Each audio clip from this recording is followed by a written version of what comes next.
Thank you for joining us for the VIN Foundation Apply Smarter 2020 webinar. We're thrilled to partner with the Student Doctor Network and the APVMA for this presentation. This webinar is also being featured as part of the APVMA 2020 Summer Speaker Series. We hope you find this information useful. Enjoy. Hi, everyone. Thanks so much for being here. My name's Jordan Ben-Shia. I'm the Executive Director of the VIN Foundation, and we are thrilled that you're joining us for the 2020 Apply Smarter to Veterinary School webinar. I'm going to be going over a few housekeeping tips. Tonight, we are very fortunate that we have a few people helping with the webinar. Myself, I will be here, and we will also have Dr. Tony Bartels, who's giving the presentation, and then we have Dr. Matt Holland, who is a VIN Foundation board member. And then we have two veterinary students tonight. So we have Amber, who is from UC Davis. She is a second year. And then we also have Zach, who's a third year from Wisconsin. And Zach and Amber and Matt will all be answering your questions as well as myself. And if you have any questions, please put them in the Q&A window. That helps us track them and make sure that we answer all of them. Please do not put them in the chat. Please put them in the Q&A window.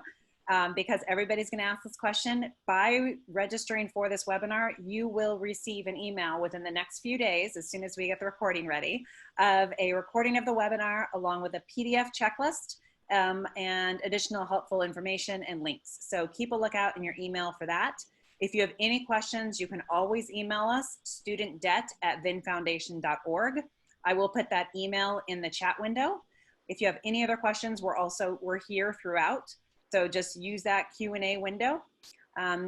Throughout the presentation, I might step in and ask a question based on the questions being asked so that Tony is able to answer them live. We will stay and get through all of the questions. So just know that if you have questions, we will get through them. And you also have the opportunity to upvote a question. So if you see a question asked in the Q&A window and you think it's one that's really important to you as well, you can give it a thumbs up and it'll knock it up another level so that we know that it's important and one we really need to get to. We really appreciate all of you being here, and we wish you much luck in applying to veterinary school.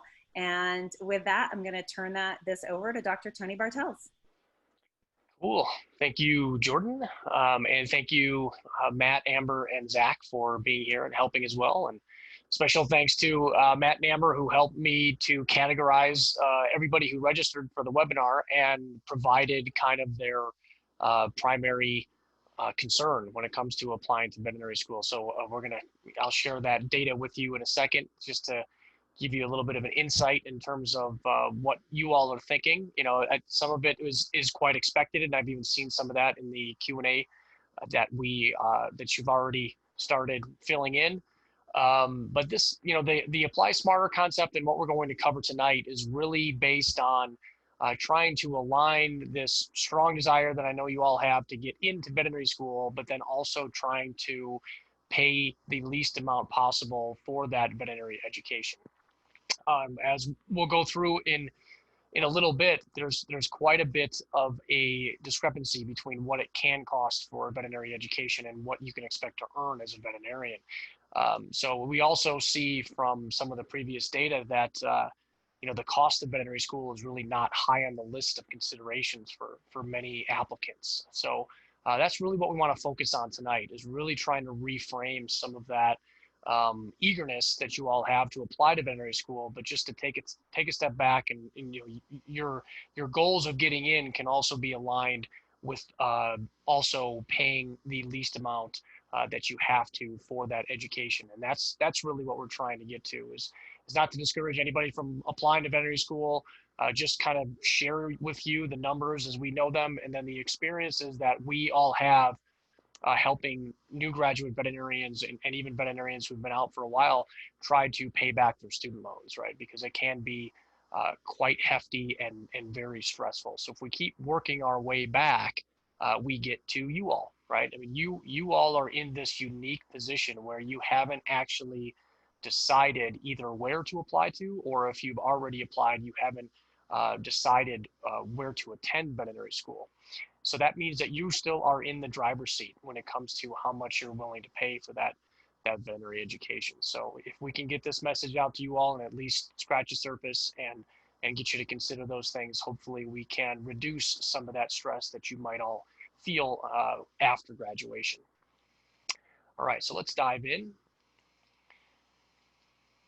So this is really about setting yourself up for financial success, right? So we want everybody to get into veterinary school that wants to get in, but we also want you to be eager to be veterinarians and to realize this oftentimes lifelong dream that you've had, and not have you overly stressed out about the student debt that sometimes comes with that, or oftentimes comes with that. So first step is knowing how much veterinary school costs, right? So we're gonna look into that a little bit today, how much a veterinarian earns after they graduate. So knowing how much you're paying for that education and how much you can expect to earn are integral parts of that discussion. We're going to talk a lot about the differences between what I call discounted and non-discounted seats, but you all will probably know them as in-state and out-of-state. Basically, that's what determines the tuition rate that you are going to pay. I use the discounted, non-discounted because we have some schools that will actually let you change status midway between or earlier on, right? So it's not necessarily always accurate to say in-state or out-of-state. We also have some private schools that provide some stipends for um, residents of a particular state, but they're not the same as in-state and out-of-state dynamics. Again, we'll go into that in a little bit more detail, but it's just more of a terminology thing.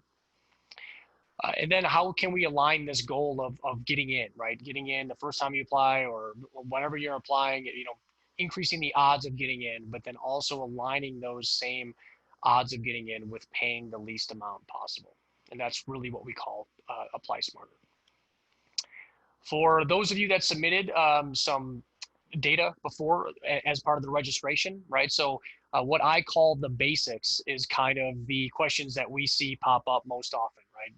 What does my GPA need to be? How good is my GRE score? Help me with my letters of recommendation or my essays, and should I retake my GRE if it's required? And helps with interviews and things like that. Those are things that I lump into kind of those are the basic concerns that everybody that applies to veterinary school have, and you all will have to figure out a way to navigate, right? And there are plenty of resources out there to help you navigate that. And we're going to touch on some of those, but what I really want to focus on is more what I consider the money aspects of this. And I was encouraged to see that it was the second most um, included concern for those who registered. And this was close to 500 or so data points that we had when we went through and categorized these, or when Matt and Amber did most of the categorizing. If you had mentioned any concern about the cost or how you're going to pay for veterinary school, you kind of got thrown into that money category. And I was actually surprised to see it be the second most reported concern. Usually it's a little bit farther behind a lot of the other things that we see. So that's good that it seems like some of this information is getting out there, or that the cost of veterinary school is kind of finally rising a little bit higher on the list of concerns. You can see some other ones here that round out. Am I qualified? Right. I saw a lot of am I good enough essentially to get into veterinary school? And by virtue of you actually registering for something like this and showing up, signifies to me that you're probably pretty far down the pathway. So hopefully we can eliminate some of those confidence problems too, and help you get past those and craft the best application you can, and then also hopefully get in without paying an exorbitant amount for this education. Why do I care about this? So I graduated from veterinary school back in 2012. I'm married to a veterinarian. She graduated in 2009. She went on to specialize in small animal internal medicine, and it practices here where we live in Denver, Colorado. And I came to veterinary medicine as a second career. I was kind of an engineer in finance before veterinary school. So numbers were kind of my thing. And, it was just kind of caught off guard by what we saw in terms of costs and student debt, and then how much you earn after you graduate, right? And something didn't quite make sense there. So with the help of Paul Payan, who I think is on the call here too, he's co-founder and CEO of VIN, the Veterinary Information Network, and the VIN Foundation. We've been really working almost for the last 10 years or so on trying to help veterinarians, veterinary students, pre-veterinary students understand the financial implications of veterinary school, so we can alleviate some of the stress that we see around student debt. And then the obvious, right? Between my wife and I, we have $400,000 of veterinary school debt. And that presents some issues, right? So they're not insurmountable by any means. But as I covered earlier, if we keep working our way back and we get to the point where you decide which veterinary school do you want to attend, that's what really is going to determine where you might end up on the student debt spectrum, right? Because once you decide where you want to go to school and you decide that student loans are going to be how you pay for it, you're pretty much locked into whatever that cost structure is for that school, right? There's not a lot of stuff you're going to be able to do while you're in school to appreciably change those costs. So this is why we want to get this word out to you all now. So if you already have student loans, right? So one of the things that I would encourage you to do is to visit studentaid.gov. This is where you apply for financial aid. For some of you who have been borrowing for undergrad, or if you're already kind of in that process, then you're probably pretty familiar with studentaid.gov, right? That's where FAFSA, the free application for financial student aid, lives. So this is where you're going to get introduced to student loans if you've never had them before, or you're going to know it as the place that you go to file your financial aid application that you're using now to pay for your undergraduate degree. We have some tools available through the VIN Foundation Student Debt Center that you can use, and we'll go through some of those too as we illustrate how you can make sense of all this without trying to recreate the wheel, right? So there's something, I think I saw somewhere between 8,000 and 9,000 applications for veterinary school last year. We don't really need that many folks trying to recreate the wheel here, right? So there's a lot that we've all learned. We want to pass that information along to you to hopefully make this process a little bit easier for you. All right, so I'm going to do some polls here. Help me understand where you are in the process here. So I'm going to launch this polling window, and then you all should be able to see this and hopefully fill that out. So this just gives me an idea of where you are in the process, right? So the veterinary school application process for fall of 2021 is currently open and is closing in a little bit more than a month, right? So if you're already down this pathway or you're applying now, then this is going to be very timely for you. Or if you're just kind of preparing for this beyond that, that helps us to know too.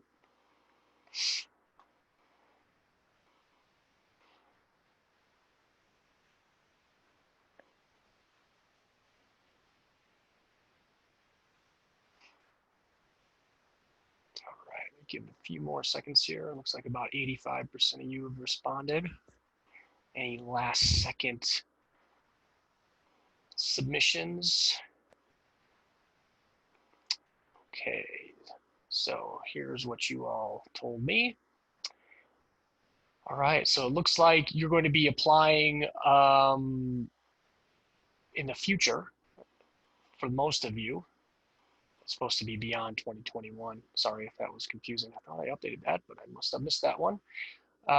So it looks like there's a good chunk of you though that are also applying for this particular application cycle, right? So that's good to see.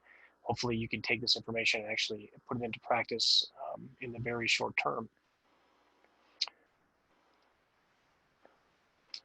All right, so I got another poll coming up here. And this, I want to test your knowledge here on how much it costs to be a veterinarian before I start sharing some of that data with you.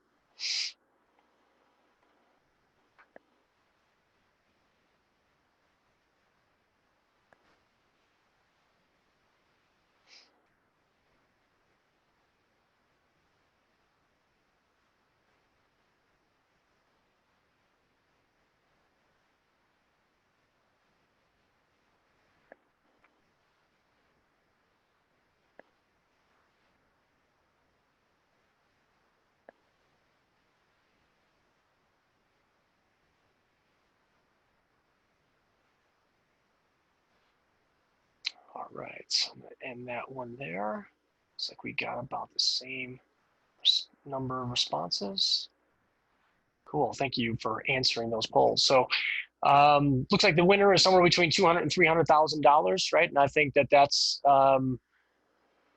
that may be a little bit influenced by what I shared with you about my wife and I's debt. That's a little bit above the average, but that's what you can expect to pay as an out-of-state student for sure, or for a private university.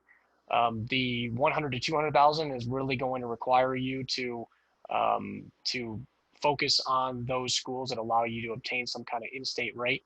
And it is very possible to end up in the 300 to 400, 400 to 500, or even more than $500,000 range. Right, but those are the areas where it starts to get more difficult to manage the repayment, which is why it's so imperative to try to put yourself in a position to not end up in those categories of student debt if there is something that you can do about it.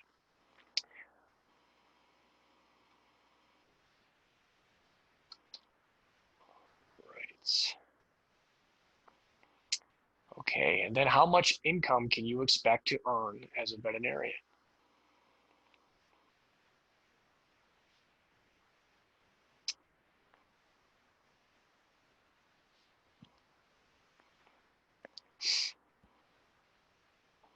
And this is after you graduate, right? So the year after you graduate. We're not going to take you too far out in the future today.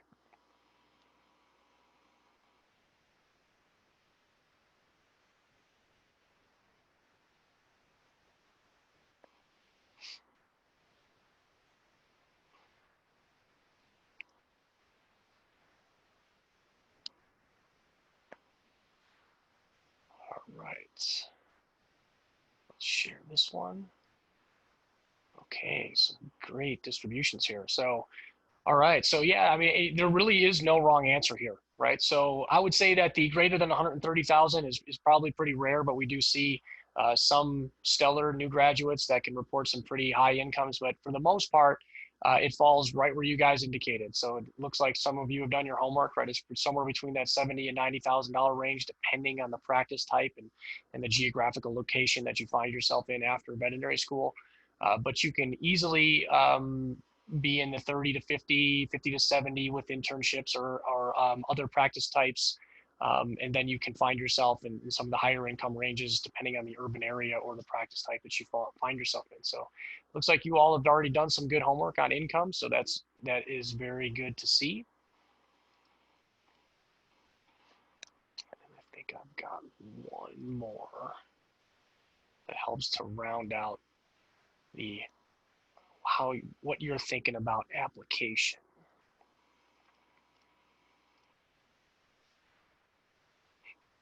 And I've already seen some of these questions coming in the Q&A window. So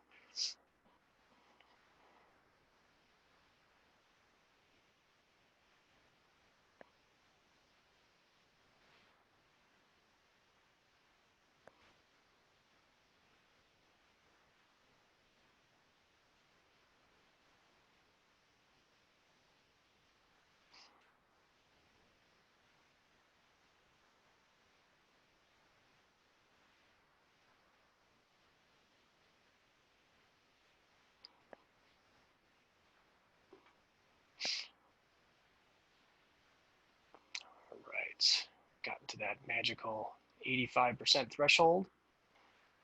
Thank you again. All right, so applying to the schools with the curriculum I am most interested in is the winner, followed by I'm applying to many schools to increase my odds of acceptance. Great, we're going to talk about that. That's generally not necessarily going to increase your odds of getting in, but it can increase the cost of applying for sure, and might increase the likelihood that you're going to end up at a school that's going to put you in that higher student debt range, right? So that's really what we're going to focus on there. So hopefully we can move some folks out of that camp if possible. And then applying to schools based on cost affordability, that's great, right? And we're going to share with you some data that really supports that. Right? There's really no good reason to pay more than you have to for a veterinary education. And I want to compare this against, let me know if you guys can see the poll results. And this was a previous survey we did about 5 years ago. So it's always good to see how these things change over time. So the schools with the programs I'm most interested in was lower on the list. 5 years ago than you all indicated. So that's, that's great to see. The odds of acceptance is a little bit lower, but still kind of in that range of that seems to be the strategy that people like to take. And then the cost one here seems to be creeping up a little bit, but not a whole lot. So pretty similar to what it was about 5 years ago.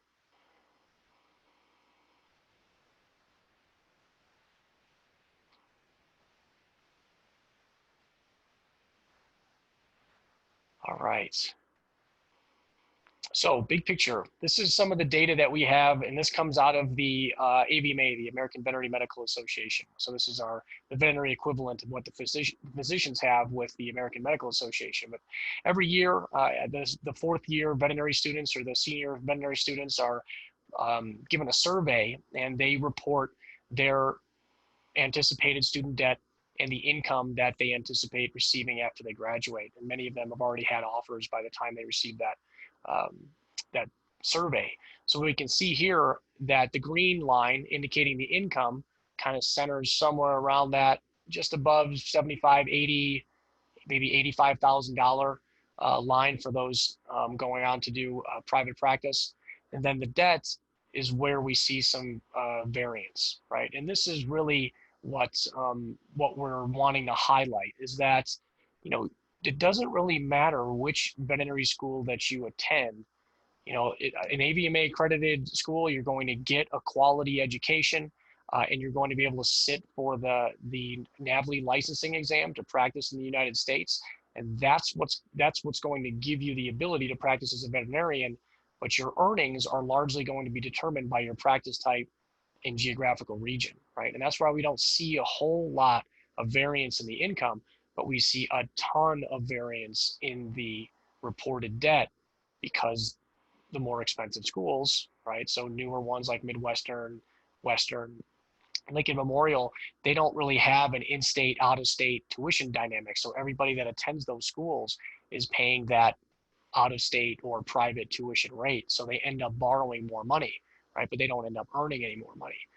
The state schools here, this is a little bit misleading because they throw everybody, whether they have in-state debt or out-of-state debt, into the same bucket, and then they average across those, right? So there are definitely folks who pay the out-of-state rate at the in-state schools that have these higher student debt totals. But then when you throw in the in-state folks who have lower student debt totals and average them, they tend to come out in this middle range, right? But when you have a school like Texas A&M who take hardly any out-of-state folks, and even the out-of-state folks pretty much end up paying an in-state rate if they keep above a B average, you can get a really low student debt total, right? Washington State, University of California, Davis, NC State. These are all schools here that allow you to obtain in-state tuition after the first year you're there, right? So that's another reason why they end up on the lower end of the spectrum, because it's harder to borrow all of that money there because they don't really have that higher out-of-state rate, right? And then we've got every kind of permutation in between. So this is kind of just sets the baseline for this discussion around why it's so important to really take a second look at the schools that are on your short list and what are the cost profiles for those various schools, right? Because we don't see an appreciable bump in income given the school that you graduate from. When we talk with students and new graduates, we talk a lot about student debt to income ratio. And this is the data, the most recent data that I have access to, which is the 2019 graduating class. So the average student debt was about $184,000 for those who used student loans. And those, if they went in practice, in private practice, so didn't do an internship or residency right out of school, then their average starting income was around $87,000, right? So that's a student debt to income ratio of 2 or 2.1, right? And that's important. And this is one of the reasons, again, why we're really focusing on this, is because, financial experts or those who talk about, how much should you pay for an education generally recommend that you don't graduate college school with debt that exceeds what you can expect to earn in that first year, right? So this is why we focus on the reported student debt. This is why we focus on the income after you graduate, is because those are the metrics that are out there for establishing, whether or not you can expect to have some or experience some financial distress. And we can see that veterinarians are 2 times above that recommended level. Now, that doesn't mean you shouldn't go to veterinary school. It just means that what you want to do is minimize your costs to the extent possible so you can get into practicing veterinary medicine and be able to manage that student loan payment a little bit easier. Some of the things and confusion that I've seen over the years is that many pre-veterinary students are under the impression that if you pay more for an education, or if you just get into the right school, the ones that make the U.S. News and World Report in the top 5, that, maybe similar to law school, you'll make more money after you graduate.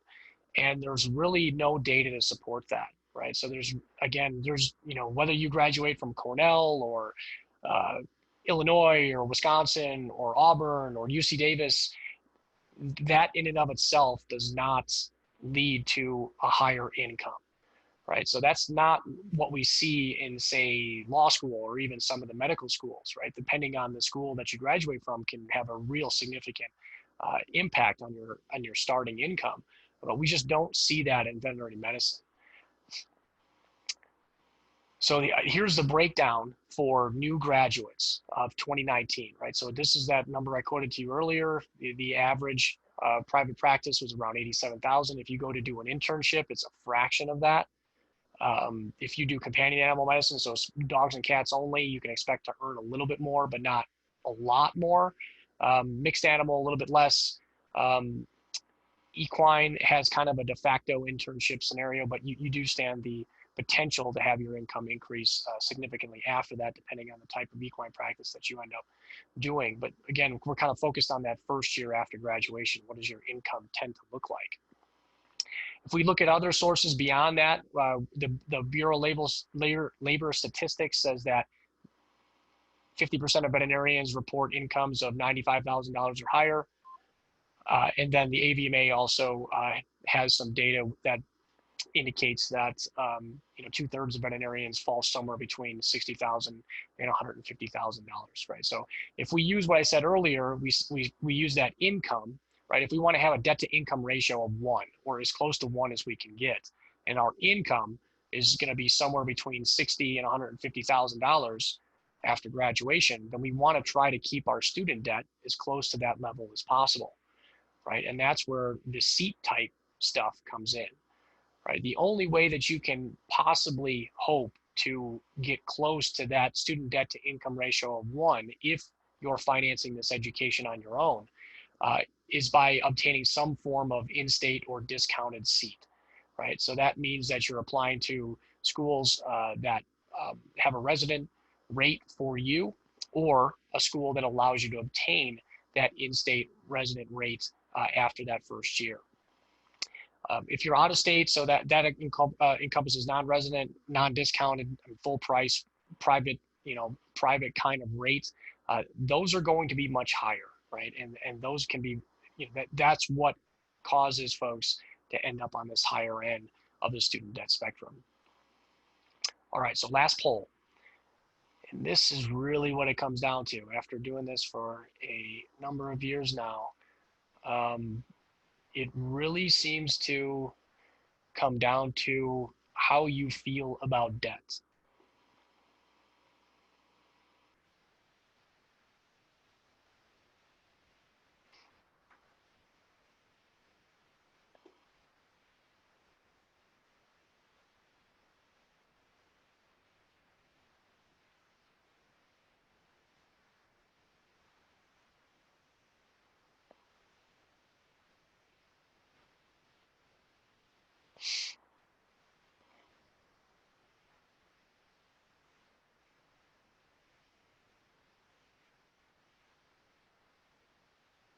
Well, we're almost to our magical 85% threshold here.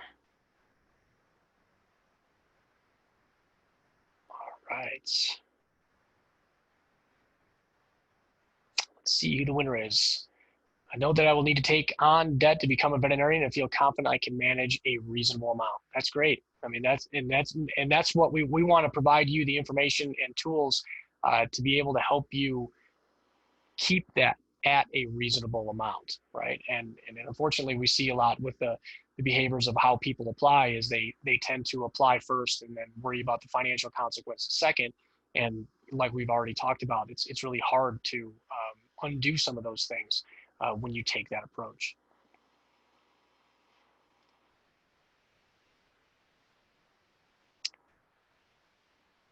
All right, so the first place that you're going to start when it comes to applying to veterinary school, and those of you that are kind of in the midst of this already know this, but the Association of American Veterinary Medical Colleges, the AAVMC, is the gatekeeper for the Veterinary Medical College Application Service.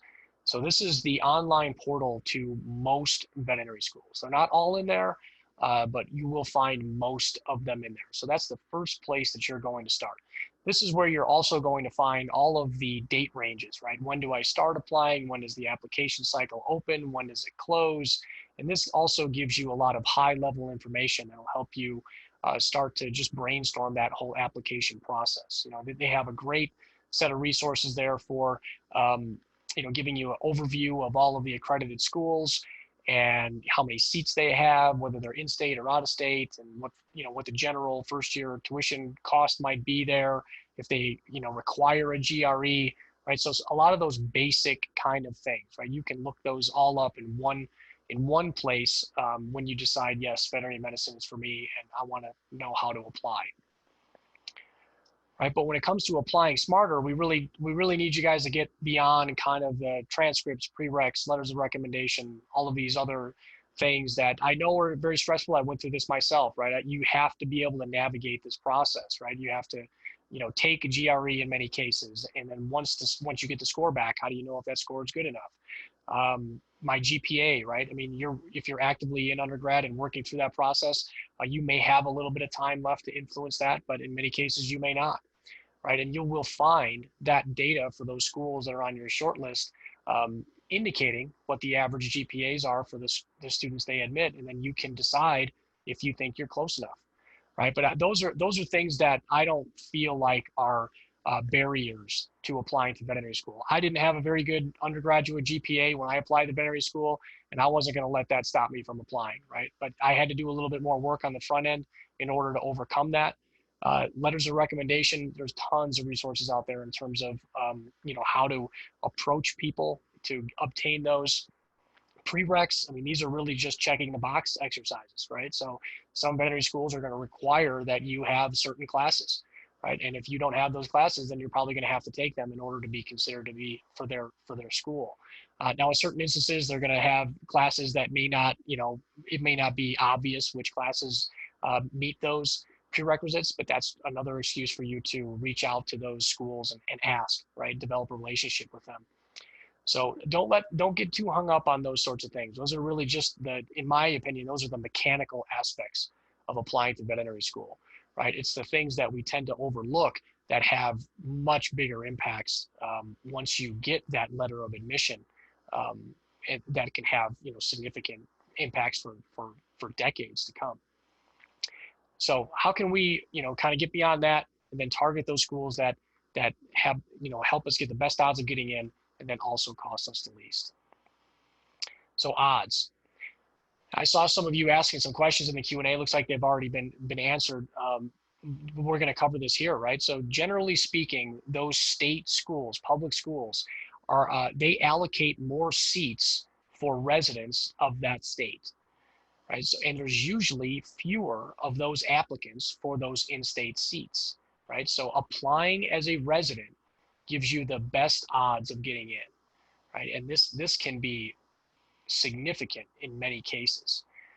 If you don't know or you can't find it on their websites, then ask, right? Again, this is another reason to reach out to those schools that are on your short list. We've got a couple of examples that we can use here just to illustrate this, right? So let's come over to the UC Davis application stats. Almost every school, I'll bring this over here in a second, I got it on the screen.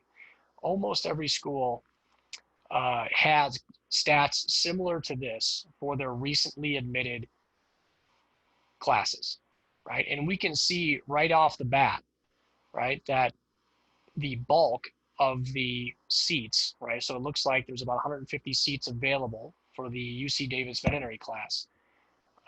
The bulk of them are reserved for California residents, right? So 128 were provided offers out of 510 applications versus 32 for those folks outside of California out of a similar number of applications, right? So just from thinking from an odds standpoint, which pool would you want to be in if getting in the first time you applied is your primary goal, right? And we can also see just from looking at this that I'm going to have to be a stellar applicant in order to be considered in these 32 out of 502. I don't necessarily need to be as stellar if I'm a resident of California and applying to UC Davis, right? So you can use these stats to your advantage, particularly if you're in that camp where you're not quite sure you're qualified, right? Or you're not, confident that you're, in this kind of pool of applicants, right? This can be really helpful for knowing, hey, if UC Davis is the #1 school that you think that you want to go to, then you might consider moving to California to be a California resident so you can be in that application pool. Tony, I'm just going to chime in for a second. We have Dr. Carl Jandry Yeah. webinar, and he just chimed in and said that they are not reserved for California residents. That is just how it's filtered out. Okay.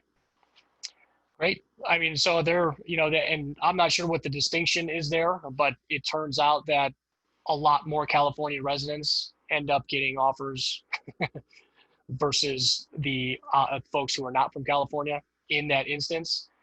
We can look at another school here and we see a similar dynamic, right? So Louisiana State, there was 141 applications from folks that live in Louisiana. 66 of them enrolled, right? Louisiana State has a deal with Arkansas, residents from Arkansas, because Arkansas doesn't currently have a veterinary school in that state, right? So they will take residents of Arkansas into Louisiana State and let them pay the in-state rate, right? Only 57 of those folks applied, 9 of them enrolled, right? Other states, right? So these are kind of the out-of-state folks. So that's the larger pool. A lot of people are applying in that larger pool. Fewer are offered admission or are allowed in, right? So again, these stats are extremely helpful when it comes to targeting, which schools are you going to apply to, and increasing your odds of getting in, right? So in the LSU example, 47% of the Louisiana residents who applied were accepted, right? That is a pretty good odds of getting in, right? But when you start looking at the non-resident applicants, right, they tend to fall in that single-digit % of being admitted to that particular school.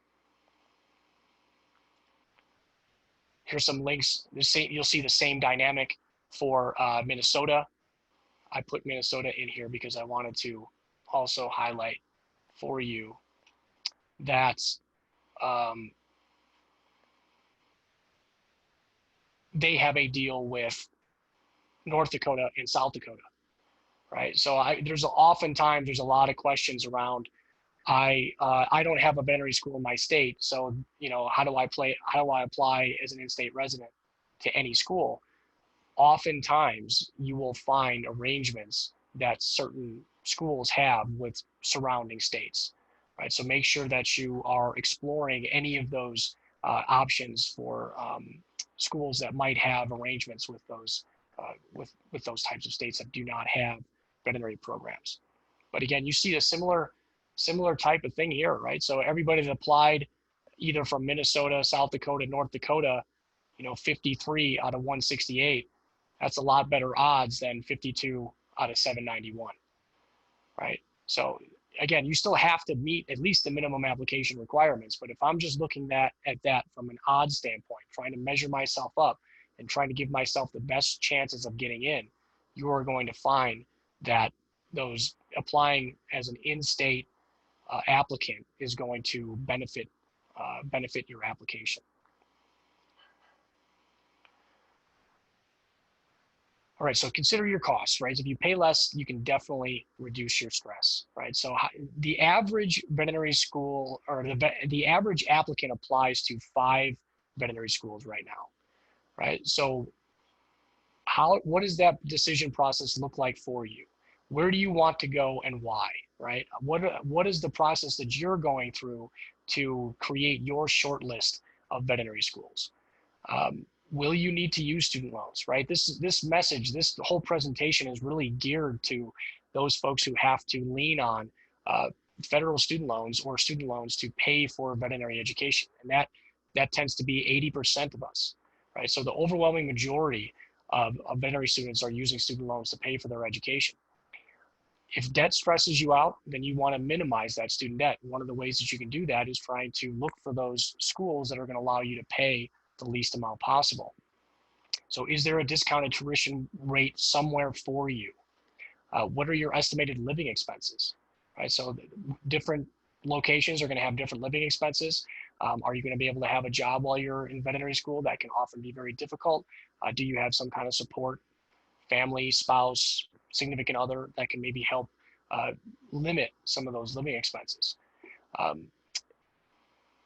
And what scholarship grant options are available? Certain schools are very, very good at providing scholarships and grants on a consistent basis. Those are great questions to ask your dean's office or the admissions counselor when you're formulating your short list of schools. You know, what kind of scholarship opportunities do your first year students receive? What's the average scholarship or grant they receive? And can I expect to receive those throughout the duration of my veterinary school tenure? There is almost always, right? And so, you know, I think there's a couple of states that I can think of. New Jersey is probably the biggest one that do not have necessarily a arrangement with another school, but that doesn't necessarily mean you can't find a discounted tuition rate, right? So there's some schools that we're going to go into here in a minute that allow you to obtain that in-state or discounted rate after the first year. So if you're going to apply to 5 schools, apply to those 5 schools. All right, so start with your in-state school option. There are also a number of arrangements that you can research. So WICHE covers a lot of the western states out near where I live. So if you live in a state like Nevada or New Mexico or Montana, a lot of them will have arrangements with some of the surrounding schools out here that allow you to pay an in-state rate. Same with the Southern Regional Education Board, and that's kind of Kentucky, Georgia, Carolinas area. So those will be covered in that particular arrangement.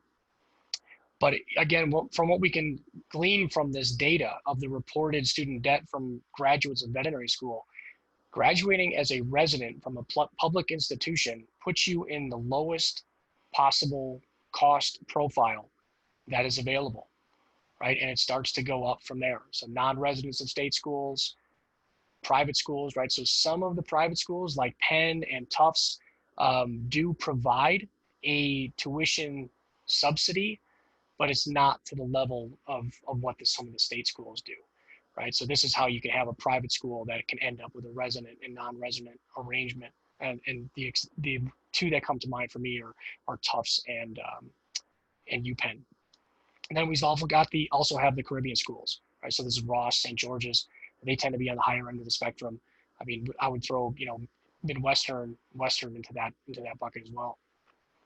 So here's a list of schools that allow you to obtain in-state residency after that first year, right? So Missouri, NC State, Ohio State, UC Davis, Washington State are all veterinary schools that have some process for you to obtain state residency status even after that first year that you're there. And that can be huge. That can save you hundreds of thousands of dollars in your veterinary education costs. Texas A&M, I mentioned that briefly before. They have very few out-of-state seats available. And if you maintain a certain GPA, they provide a grant that essentially makes the cost the same as an in-state rate. So here are 6 options there that can really help to reduce your total costs if you're standing to use student loans to finance your education. So what does financing look like? I saw a lot of questions in the registration around how do I pay for this, right? And for those of you that aren't familiar with student loans, we're going to kind of dive in just briefly here to how they determine how much you're eligible for student loans. I saw a question in there too as well from somebody wondering, hey, my parents don't have the greatest credit. How can I be eligible for student loans? And the game is completely different when you get to graduate school. So when you get to graduate professional school, which veterinary medicine is, your parents are not part of the equation, or at least they don't have to be. So you will be treated as independent once you reach graduate professional school for student loan purposes. So to illustrate this concept, we're going to pick on my alma mater. So I graduated from Colorado State. This is currently what the tuition and fee difference is for residents and non-residents at Colorado State, as well as all of the living expenses that they will offer you while you're a student at Colorado State. Here, we can just, again, highlight the difference between the tuition here. It's about $25,000 per year, right, between non-resident and resident, right? So that's at least $100,000 more plus interest that you're going to take on in student loans just by attending as a non-resident, right? And the non-residents and the residents get the exact same education, right? So try to find a way to get into this bucket. This was my approach when I started looking at veterinary schools and I decided that Colorado State was #1 on my list. I moved to Colorado and I established residency because I knew not only was it going to increase my odds of getting in, but I was also going to pay a lot less to do that, right? If I could get in, right? So it's a little bit, a little bit of a gamble by doing all that and throwing your life upside down to potentially do this, but we're talking literally about hundreds of thousands of dollars. So it's worth it if that's, if cost and debt is a significant concern for you. So when they publish this, the tuition and fees, depending on which rate you're paying, plus the living expenses here, and you apply for your financial aid, so studentaid.gov, that's where you can apply for your financial aid, they're going to essentially offer you this amount, right, depending on which rate you're paying, right? So this is going to establish what you're allowed to borrow, this cost of attendance. And then it's going to be financed using a series of various loans. The predominant loan types are going to be your direct unsubsidized loans, direct plus graduate loans. Those are going to be the ones that you can obtain pretty much regardless of your status, right? If we kind of play through this, right, just bear with me here. There's a lot of numbers on this slide, but you will receive, let's say I'm a resident of Colorado State, $59,000. The first $40,500 of that is going to come in the form of a direct unsubsidized loan. That's a specific loan type the Department of Education provides. It has a defined interest rate and a whole bunch of repayment terms, right? But I'm going to need more than $40,500, right? So if this is going to be what it costs me to get through that first year of veterinary school, I'm also going to need an additional $18,500. Since I've already reached the limit here, the rest can be provided in direct plus loans. Now, these are higher costs, they have higher fees, but they will provide up to the cost of attendance in that loan type based on what you need, right? So what we see happen when you attend as non-resident, or if you go to a private school or an island school, you end up falling more and more into this direct plus category that has higher interest rate, higher fees. You accrue more interest, you can end up racking up more cost just because you're borrowing more. There's also some dynamics we're not going to have time to really get into it tonight, but if you attend a foreign school as a U.S. resident, these limits are lower, right? So then you end up in this plus category even faster and with higher amounts, which lead to more interest, more fees, higher student debt totals.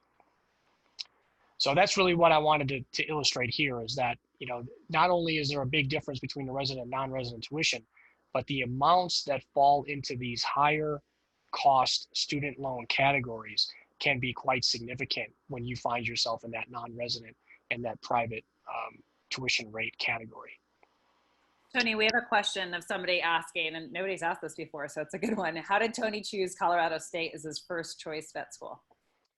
Yeah, so I came from, I shared with you guys a little earlier, I came from engineering and finance, and Colorado State was one of the few schools at that time that also had a combined MBA DVM program. And that's another strategy that we're going to talk about in just a few minutes here. There's a lot of schools that have combined programs, right? Combined MBA DVM, combined Masters of Public Health and DVM, PhD DVM, right? If you have a skill set or a particular interest that can put you into the application pool for some of those combined programs, there's not a lot of applicants that put their hat in that ring, right? So that is another reason or another avenue that can help to improve your chances of getting in. And also you can get sometimes a second degree out of it, right? So Colorado State paid for my MBA. It added another year to my veterinary school. So I was there for 5 years total, but I got an MBA out of it for free. And it kind of aligned with some of my prior non-veterinary experience beforehand. And it just seemed like a good way to approach it, right? So I thought that, hey, there's probably not going to be a lot of people applying for this. At the time, I think they were taking somewhere between 5 and 7 students in that combined MBA DVM program pool, and very few actually met the requirements to apply. So I knew that that was going to give me a little bit of a leg up in terms of getting into school, because again, my undergraduate GPA was not that great, right? So there's things like that hopefully you can work through. I briefly toyed with the idea of having them consider me in the general application pool, and the admission counselor there flat up told me, he said, you're probably not that strong of a candidate in the general application pool, but you're a pretty strong candidate in the MBA pool, right? So these are dialogues that I was having with that school at the time, and they were straight up with me, and I really appreciated that. So that's kind of how I ended up choosing Colorado State, and it worked out as planned. Right, so how can you use this information to help you apply smarter? And here's where I'm going to take you over to the cost of education map. So we've got a link here, and I'm going to bring you over here. This is on Vet School Bound, and it's going to load the cost of education map. You're going to choose what state you live in. Right, so choose your residency. Let's pick on Dr. Holland. He lives in Illinois. Let's say you live in Illinois. You do have to click on this next button twice. It's a little bit of a bug in there. So if you clicked on it, it's not doing something, it's not you. We're working on that. Click on that next button twice. And what this essentially does is it takes all of the data that we have, that we've put in the back end here to aggregate the tuition, fees, living expenses that all of the schools publish, and then rank the schools from the least expensive based on where you live to the most, right? So in this case, being an Illinois state resident makes the most sense to go to U of I veterinary school. Hopefully that's not too big of a surprise. Sometimes you will see that it's not always the case that your in-state school will be the least expensive option.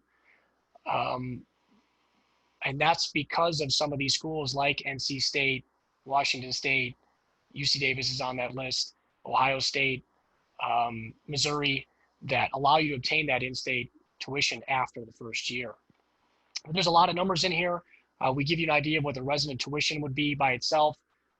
We account for the past 4 years of tuition increases and come up with an average increase to kind of project what that might cost if you expect to see those types of tuition increases while you're in school. If you're a non-resident, again, it's going to be a little bit higher. Living expenses, right? The living expenses for all 4 years while you're there, and then we add up the totals for you. Right, and this is the full cost of attendance. If you only needed to borrow tuition, right, or if you were going to just borrow tuition, right, so the tuition plus the interest that might accrue on there, we will factor that in for you, right? So if you can figure out a way to pay for your living expenses and not have to borrow those, you can greatly decrease the amount of student debt that you might end up with. Right, but hopefully this will kind of give you a a ballpark for, which schools are you considering? Why are you considering them? And then what might the cost implications of those schools be, right? So, I really encourage you to try to, end up at one of the schools that are in the single digits here on the lowest cost ranking. Um, you can certainly apply to these schools that are at the higher cost, and you can obtain enough student loans to pay for it. The problem comes with paying it back, right? It can be very difficult, stressful, to navigate that repayment once you're done with school.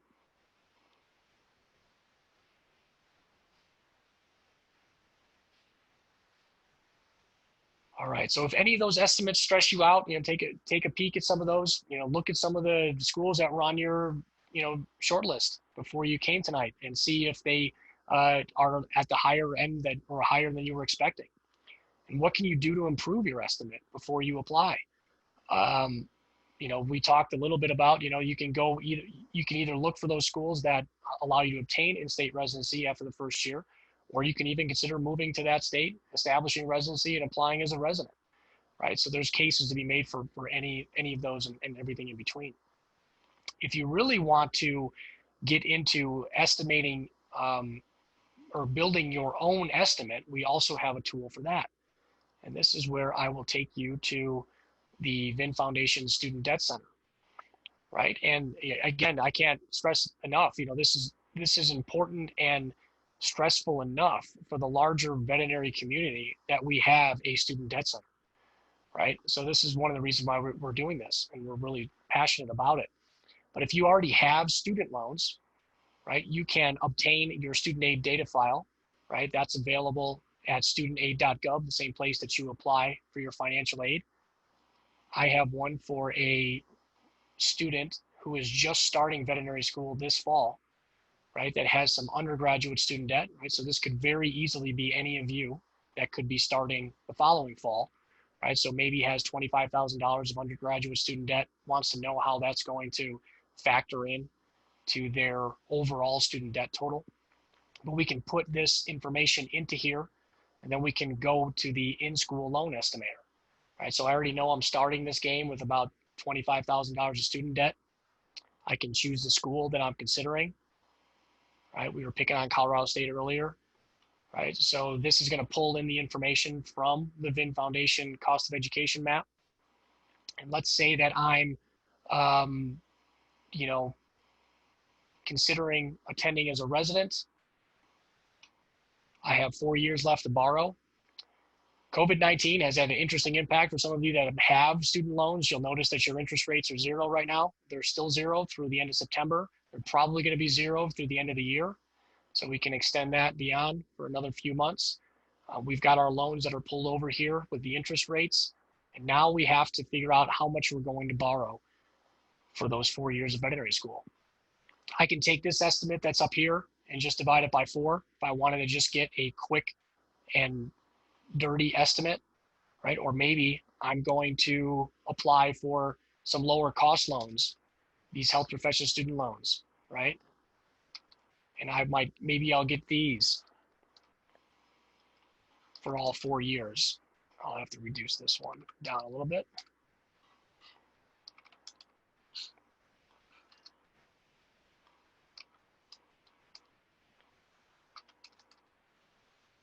We'll leave the interest rates the same. They're probably going to change over time, but we won't worry about that now. We're just trying to get a ballpark estimate here. Scholarships, if you can obtain some scholarships, you can add those in there too. But this will give me an idea of how much I can expect to finish veterinary school with based on what I have now in student debt and what I anticipate borrowing, plus the interest that accrues during school. Right? So I can take the mystery out of this. And if I know what my estimate might be going in, I can either work to reduce it by looking for a lower cost school or trying to find other avenues of financing that education that reduce my cost. Or at least I'm going to know, if I see that number, does it really scare me? Is it really stressful? Right? If it is, then I'm going to work to try to see what I can do to potentially lower that number, right? And not just hope that everything is going to work out and then be caught off guard when I graduate and ultimately have to pay back this roughly $300,000 education. Right, so play with this tool, right? You can use it too as well without uploading your student aid data file. So if you don't have any student loans, right, you can just click right to the in-school loan estimator and you can select a school that you're considering,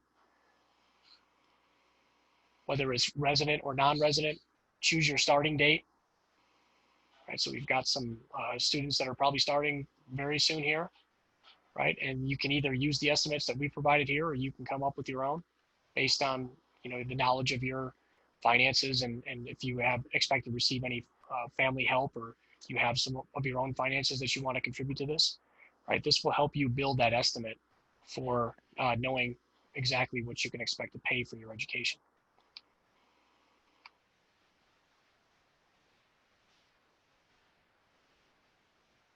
All right, so play with those tools, right? I mean, hopefully you can find some use out of those and you know, provide us some feedback, right? We're always looking for more feedback. If there's any questions that come up on either the numbers that are in there or the numbers we're generating in the in-school loan estimator, just let us know. We're happy to help you through that and answer any questions. If you do have access to some family support, I would encourage you to have your family provide that upfront, right? What I see too often is that families are super excited that their son or daughter got into veterinary school, and when they get done, they give them some money or they have some plan to pay back their student loans. The way that student loans work when you're in veterinary school is that you accrue a lot of interest, right? So if you wait until the end, your family support is going to go mostly towards interest. If you can get them to pay some of that upfront early, you know, early in the veterinary curriculum, then you can have a bigger impact on those costs, right? Because that will reduce the amount that you borrow, it'll reduce the interest that you accrue during veterinary school, and you'll have a lower total student debt balance when you graduate. I would encourage you to stay away from private loans while you're in veterinary school. As we illustrated with the Colorado State example, you can, or you are eligible for the full cost of attendance with federal student loans, right? So there's really not a reason to use private student loans. They tend to complicate things when you graduate, right? So depending on, you know, if you end up with a mixture of private and federal student loans when you graduate, it can be very difficult to navigate that repayment, especially if you think you're going to do an internship or residency or something that has a very low income the first few years after you graduate, right? So I would really encourage everybody to stick with the federal student loans if you're using student loans. And when you get to repayment, we have a whole suite of resources to help you understand repayment in that Student Debt Center, as well as on vinfoundation.org. As well as we do some Borrow Better webinars, so webinars similar to these once you're in veterinary school that can help you understand how your student loans work and how you can use your budget to reduce some of what you're borrowing during school. I'm just going to chime in and say somebody just asked about the repay loan options as well. And we also have a Repay Wiser section on the VIN Foundation website. So if you go to vinfoundation.org and go to the resources, and then under student debt, you'll find Apply Smarter, Borrow Better, and Repay Wiser. Yep, absolutely.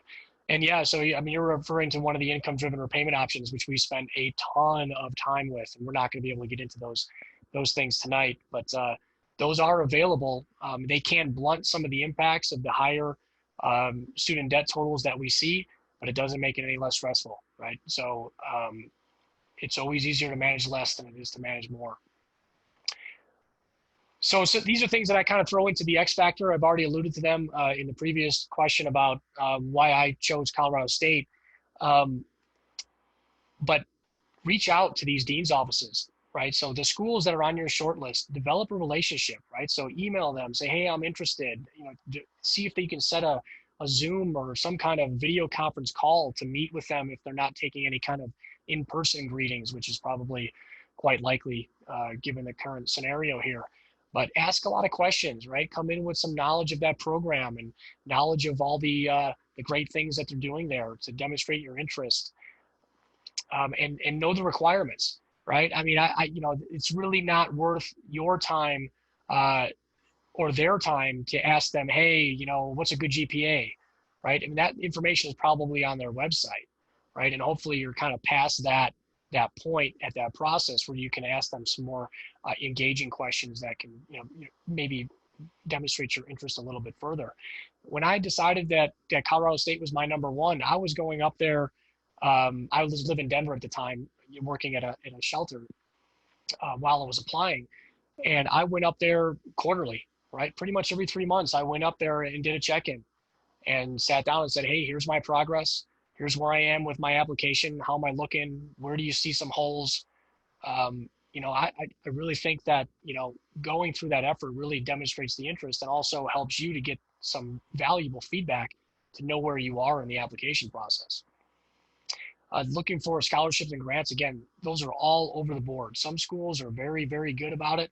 Others not so much, right? So these are questions that you're going to have to ask about and find out what you can expect to earn in scholarships or grants to help reduce some of those costs.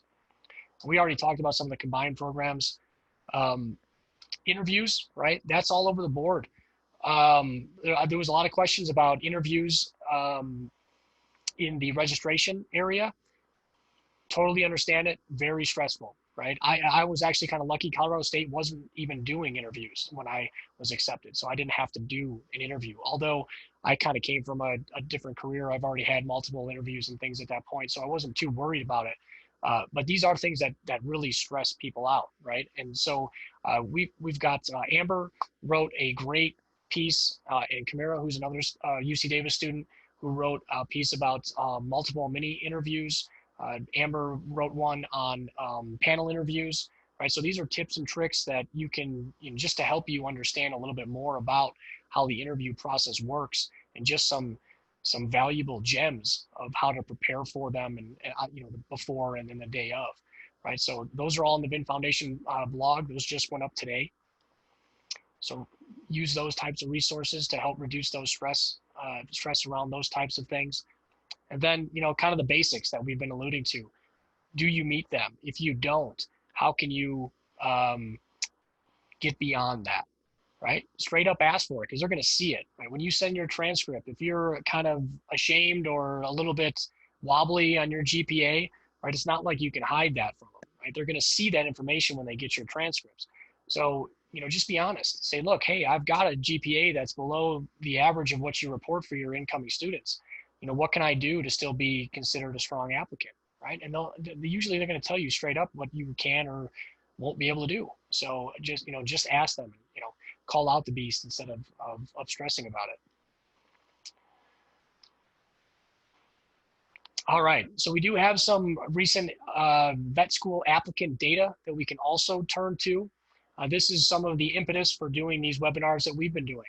Right, so the AAVMC and through VIMCAS and Dr. Greenhill, they do a lot of data collection and surveys of applicants to veterinary school, and that's some extremely valuable information, right? So, and what we learn from there is that the cost of applying seems to be a consideration while you're applying, right? But the cost of attendance does not, which is a little bit backwards for me, right? Yes, and the cost of applying is definitely a consideration, but we're talking,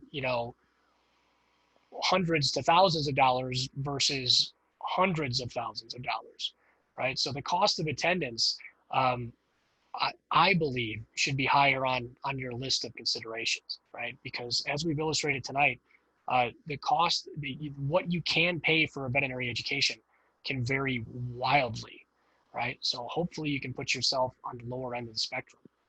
We do know that too, that from this data, that it can cost you about $2,500 to apply. And this is another great blog post that Amber wrote for us this summer, detailing all of the costs that kind of caught her off guard while she was applying to school, right? And details those out, right? So there's a really good list of things that she included here, and it came out pretty close to this $2,500 estimate that the AAVMC reported too. So it's great to see those things start to make sense together, right? The AAVMC says this data is this, and then we've got a firsthand account from Amber who can corroborate that, right? So there's some great things that you can learn from there before you get to that point to maybe even reduce those costs or at least know they're coming, right, and start preparing for them. We've already covered that most applicants apply to about 5 schools. They tend to not care too much about what it costs to go to those 5 schools, right? I'm encouraging you to care. And then we also see that they're willing to pay about $1,200 per month to service their veterinary school debt, right? And this is another one that's a head scratcher for me, right? So, and it kind of falls in line with, people are really not considering the cost of a veterinary education when they say that they're willing to pay $1,200 a month. Because in order for you to pay $1,200 a month, you would have to borrow no more than $111,000 for your education, which didn't really align with any of the data that we've looked at so far. Or you're going to need about $163,000 taxable income after you graduate, right? Now, this is not, you can definitely do that. It's probably not going to happen right after you graduate. It can happen down the road. But these things, again, suggest to me that there is definitely a financial disconnect between applying and understanding the cost of a veterinary education. When you apply to a bunch of veterinary schools and you haven't really considered the costs and those offers start rolling in, it's pretty much too late, right? I mean, if you applied to Ross and Midwestern and some of the more expensive schools on the cost spectrum, and you start getting offers or waitlist offers for them, you're probably going to go, right? I mean, it's the rare person who's going to forego that opportunity to start veterinary school in favor of a lower cost option maybe a year later, right? So this is why it's so important to consider this stuff before you actually send the application in, because it's going to really test your discipline and behavioral financial skills to potentially turn down an offer to a school that's really, really expensive. So the best time to consider this is now, right? While you're applying, before you actually submit those applications. Don't tempt yourself to pay more than you have to, right? Again, everybody that graduates from an APVMA accredited school can sit for the licensing exam, right? And passing that licensing exam and the practice type and the geographical region that you're living are going to determine what you earn, not the school that you graduated from. There's not much you can do about the bulk of your costs once you've signed on to a particular school, right? So unless it's one of those schools that allow you to attain that in-state residency tuition after the first year, there's not a whole lot you can do to significantly reduce those costs. It's always easier to manage less than to manage more.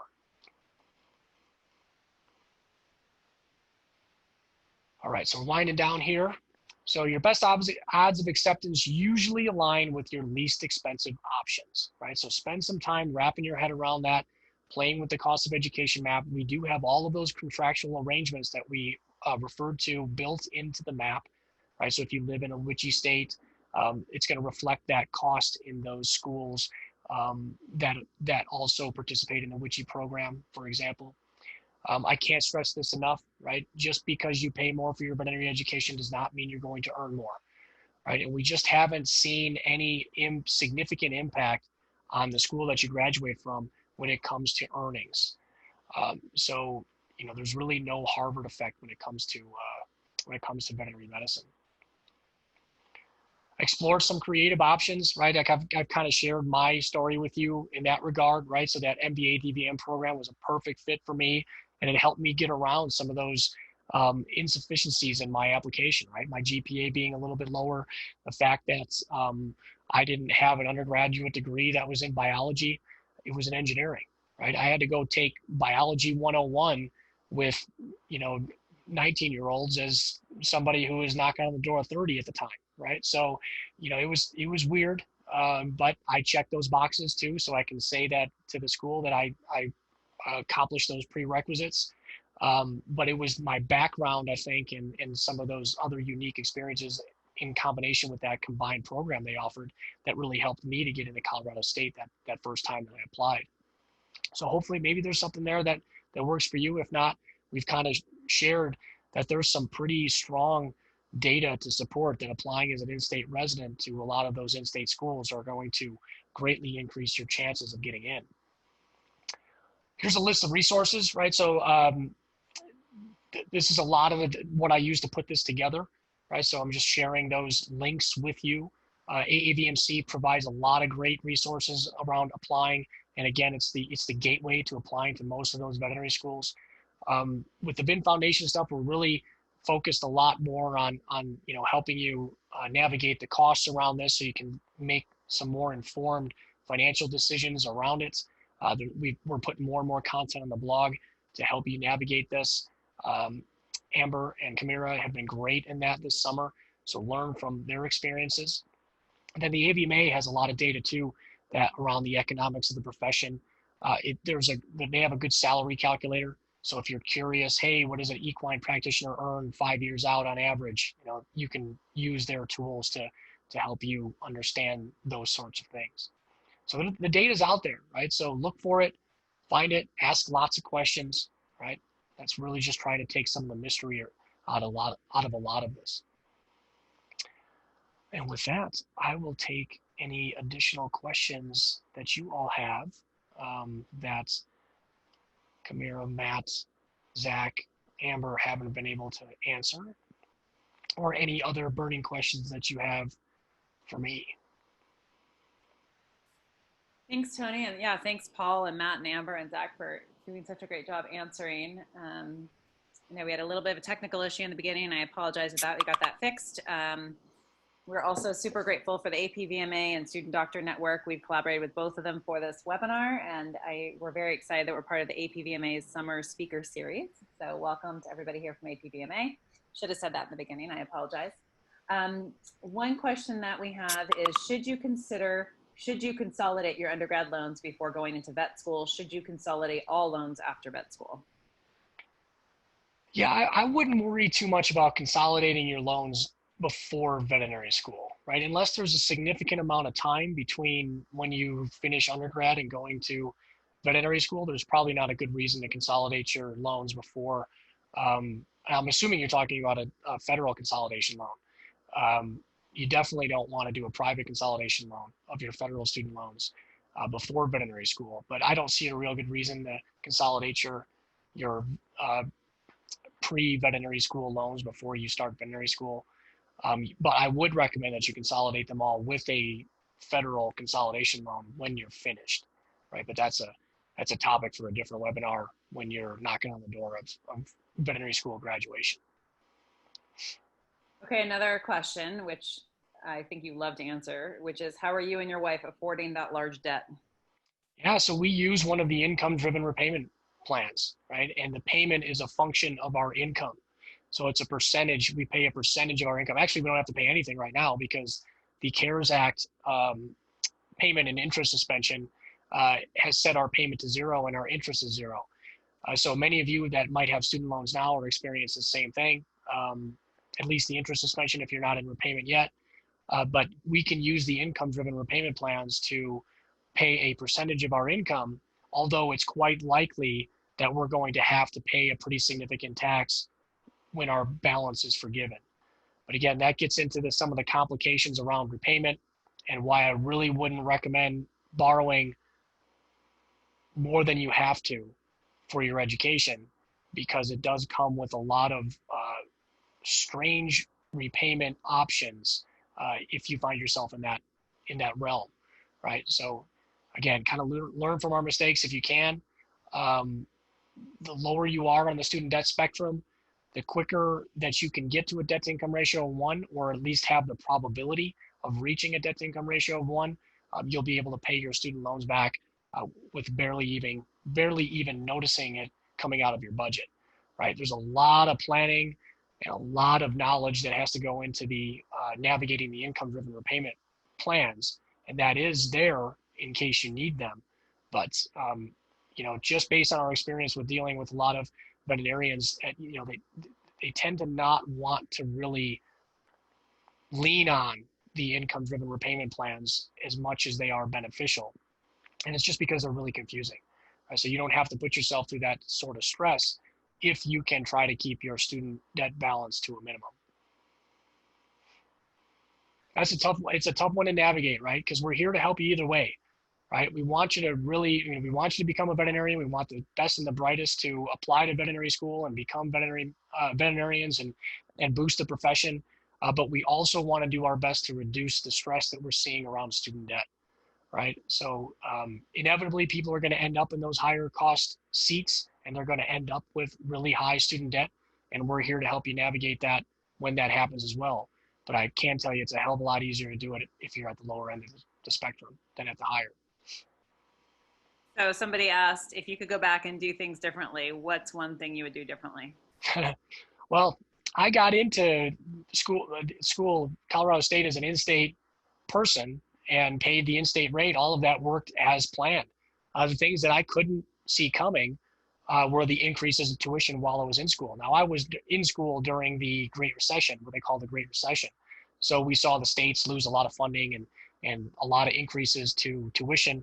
I don't know if we're going to see something like that as a result of COVID-19 and the pandemic. It's something that I'm kind of keeping an eye open on.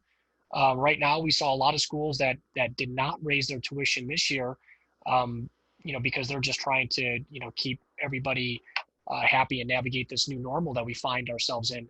But for the state schools, that may become challenging down the road if their budgets are strained as a result of the pandemic. So we may see some similar tuition increases. Those are things that you can't really see coming, right? So that's where I would want to put myself in a position to make sure that I'm at the lower end of the cost spectrum, just because I also don't necessarily know what's going to happen while I'm in school, right? So if I'm already paying the higher tuition rate and now they're raising that rate at a pretty fast pace while I'm in school, now I'm paying even more than I expected.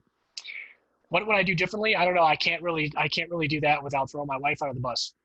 But she had a non-resident student debt, right? The majority of the student debt that we manage together as a household is hers. But you can't choose who. Well, you can choose, but can't I can't always choose who you fall in love with, I guess. So I'm not saying that I would do that differently. I'm just saying you never know what's going to happen. Right. I thought I was being as slick and financially savvy as I possibly could. And I thought I had the background to navigate it. And I still ended up paying more for my education because of the tuition increases. And then I also married a veterinarian who paid an out-of-state rate. Right. So these are things that you're just going to have to figure out how to make work. Right. And there's certainly easier ways to do that than others.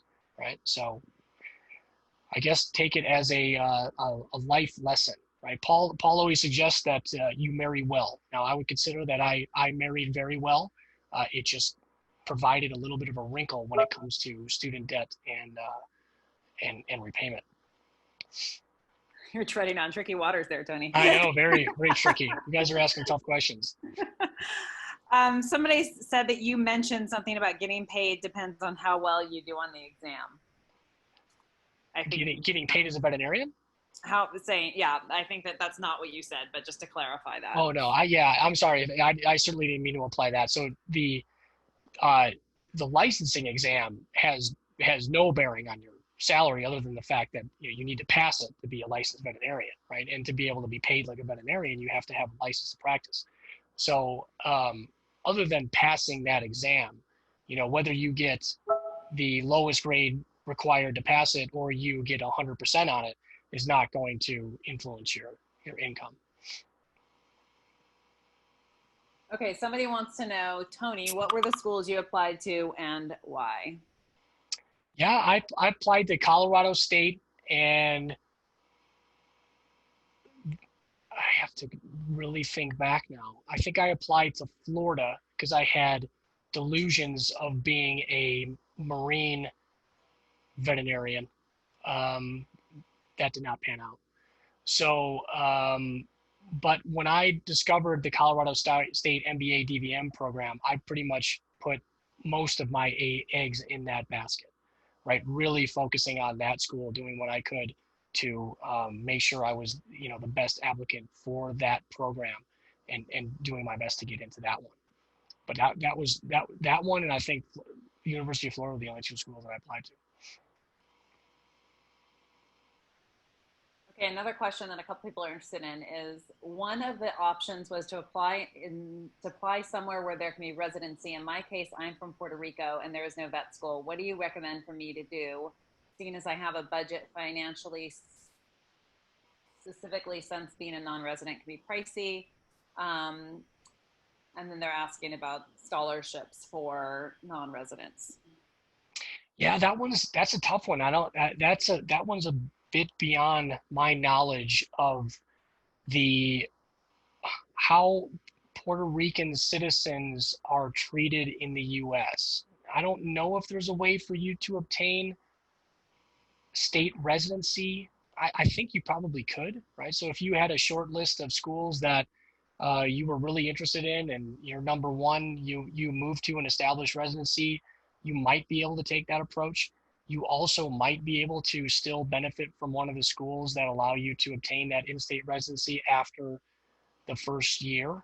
Um, but that's beyond my knowledge set in terms of the dynamic between Puerto Rico and the U.S.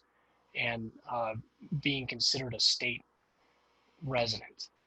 I don't know if anybody else has any experience or can chime in on that one, but I'm sorry, I just don't. That's not something I know a lot about.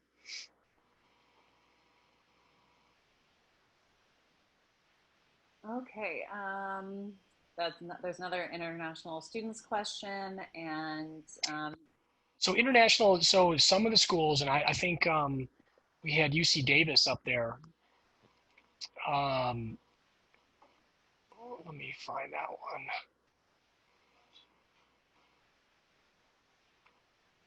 Nope. The first thing would be to see if they have international students accepted, right? Now, some of the schools will take international students and some won't. So I think that developing your short list and reaching out to those schools, the reason I was trying to pull up the UC Davis is I believe that they admitted 2 international applicants as part of their class profile for this fall class. So you know that they take international students. So, but I would reach out to those specific schools and ask them if there's a different process that you need to follow in order to apply. so Dr. Carl Jandry from UC Davis is on this webinar. We're so grateful he's here. Thank you. And he said that our applicants at UC Davis are either in state California or out of state, everything else, including Puerto Rico and international. And he said that they do take international students and their applicants are in state or out of state. Cool. Thank you. Thank you for answering that.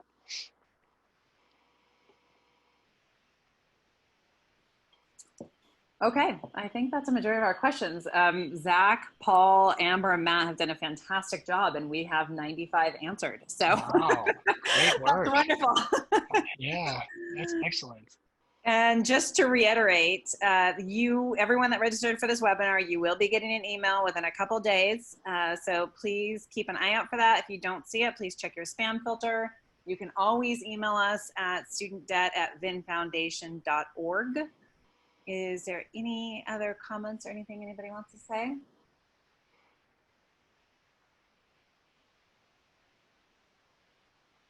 Very cool. Thank you, Jordan. And thank you, everybody who joined. And I think this is probably the first time that we've kept one of these under 2 hours. So that's a huge feat. That is a huge feat. We're very grateful that you are all here, and please share with your friends, and you will be getting in the email, you'll be getting a webinar recording, a PDF checklist, as well as a lot of additional information and links, all the links that we've shared here tonight, and ways that you can reach out for additional help. So thanks everybody for being here, and we hope you have a great night. Take care. Thank you.